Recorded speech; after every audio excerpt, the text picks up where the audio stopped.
سوال جناب مفتی طارق مسعود صاحب سے کیا گیا ہے۔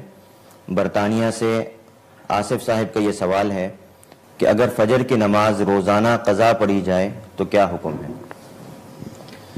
بسم اللہ الرحمن الرحیم۔ یہ بات خوب اچھی طرح سمجھ لینی چاہیے کہ اسلام میں نماز چھوڑنے سے بڑا، شرک کے بعد نماز چھوڑنے سے بڑا جرم کوئی نہیں ہے۔ تو نماز قضا کر دینا معمولی جرم نہیں ہے۔ رسول اللہ صلی اللہ علیہ وسلم نے ارشاد فرمایا، من ترک الصلاۃ متعمدا فقد کفر، جس نے جان بوجھ کر نماز چھوڑی تو تحقیق اس نے کفر کیا۔ اور نماز کے علاوہ، نماز ترک کرنے کے علاوہ کوئی جرم ایسا نہیں ہے جس کو اہل سنت والجماعت کے ائمہ میں سے کسی امام نے کفر سمجھاؤ۔ امام احمد بن حنبل رحمہ اللہ تعالیٰ کے نزدیک جان کر نماز چھوڑنے سے انسان کافر ہو جاتا ہے۔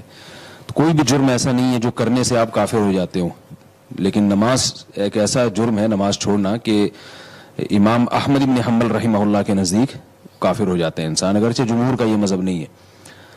جمہور کا مذہب یہ ہے کہ کفر کے قریب پہنچ جاتا ہے۔ تو کسی کی اگر روزانہ فجر کی نماز قضا ہو رہی ہے تو یہ معمولی بات نہیں ہے، بہت بڑا جرم ہے، اس کی اصلاح کی کوشش کرنی چاہیے۔ ان اسباب پہ غور کرنا چاہیے کہ کیوں جو ہے نماز قضا ہو رہی ہے، ان اسباب کے ازالے کی کوشش کرنی چاہیے۔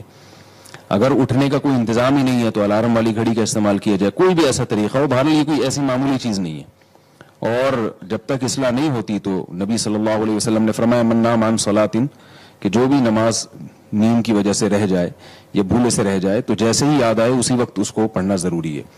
آپ صلی اللہ علیہ وسلم نے فرمایا کہ یہی پھر اس کا وقت ہے۔